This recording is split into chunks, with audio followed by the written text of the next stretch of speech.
my surprise, said, oh, there's nothing bad. We're going to be talking, it's going to be an easy homily. We're going to be talking about baby Jesus at the crib and all that. And forgot that we're in the cycle C and it's Luke.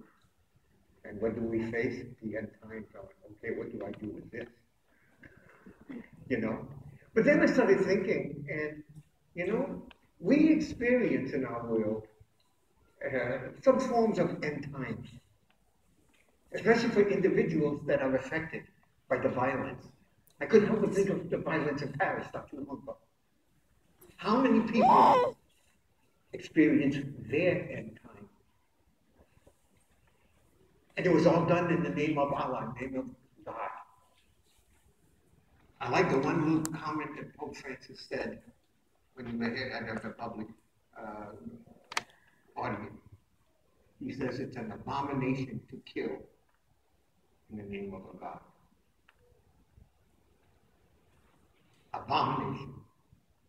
And so you see, we have strife, we have all kinds of turmoil in our world. So what does this tell us? How can we pull out? First of all, we've got to understand and try to get through the apocalyptic message language. Apocalyptic, technically, it's words that mean to uncover something that is hidden. Because you see, when he's talking about the end of time, it's hidden, because no one has experienced it yet. Now, the Jews, however, you've got to remember, had a taste of that. When Rome came and invaded and the temple was destroyed, for them, their world was ending. And so they could relate a lot more to the message of Luke, because their ancestors experienced the fear of the world ending around them. But for us, we have life so easy, don't we? We have life so easy. We don't think of end times. I mean, how many of us have already started thinking about which gifts you're going to be buying for this one, for that one, and this one, and planning all your schedules around gift buying? I mean, even look at the comments. I mean, I remember where you didn't have specials until the night of Thanksgiving. We've been having it for what, over a week and a half? Our culture is pushing us into this kind of commercialism that just does not respect the true season that we are in. I don't know about you, but by the time Christmas comes, we'll be so tired of the Christmas preparation. My daughter, she said, Dad, we're going to put up the Christmas tree. I said, not now. Not now. The tree goes up when we can put the crib and put Jesus in the crib. And she says, it won't be up for long. I said, really? Because what are we teaching to our children? They're not getting the best messages from our culture and from our world. We need to give them what is of value, what is important, and what love really is. Christ showed us what love really is. He gave everything to the extent of his life. That's the love we're called to have. And I don't know where I'm at in my notes. But the words that I want us to focus is, but when these signs begin to happen, stand erect and raise your heads, because your redemption is at hand. And through our tribulations, our difficulties in life, those are signs when life isn't totally perfect, and perfection is not for this world. It's for the world next.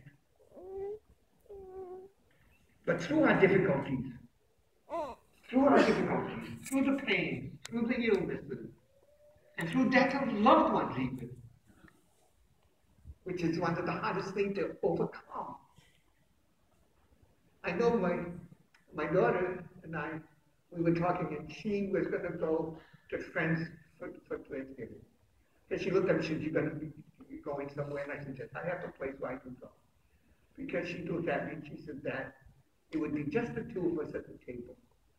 And my wife had been gone now for 9 years. She said, "You know what we do? We just cry." Because our Thanksgiving was always between us.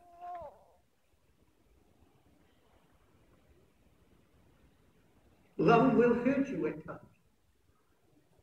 But never stop loving.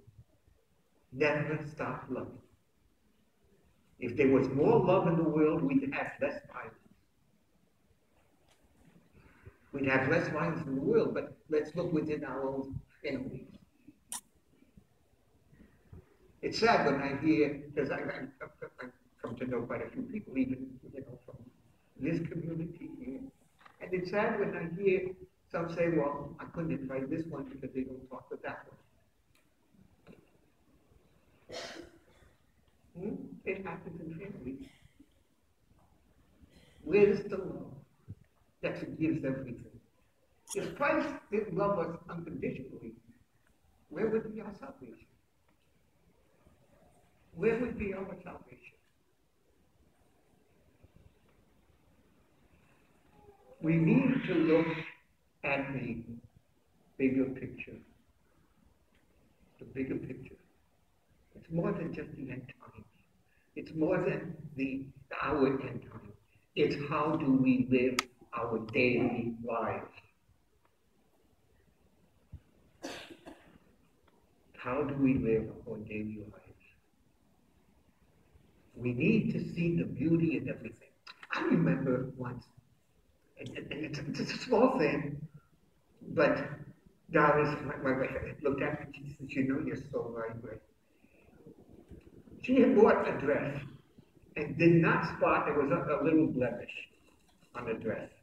But it was a beautiful dress. Do you know that she wore it only once and wouldn't wear it again because she was so afraid that everybody would see the blemish and not see the dress, the beautiful dress?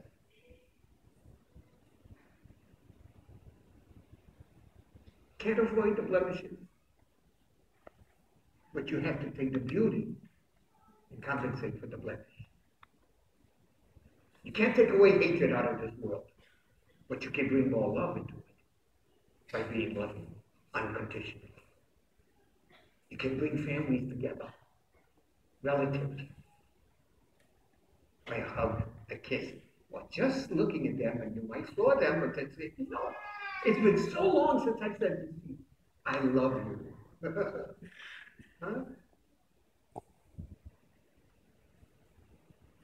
And so, yes, it's all about end times. Well, it's all about love. It's all about being prepared for the end times. And that's for each one of us. Not just the cosmic world, it's for each one of us. And we can only prepare ourselves as we completely fill ourselves with the love that Christ showed us he had for us. Unconditional. Without restriction. With no strings attached. We start doing this right now.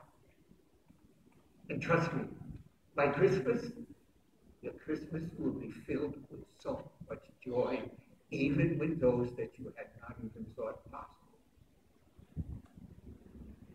Our world needs that kind of love. Our families need that kind of love. Are we willing to put ourselves out and love unconditionally? All without exception. Amen.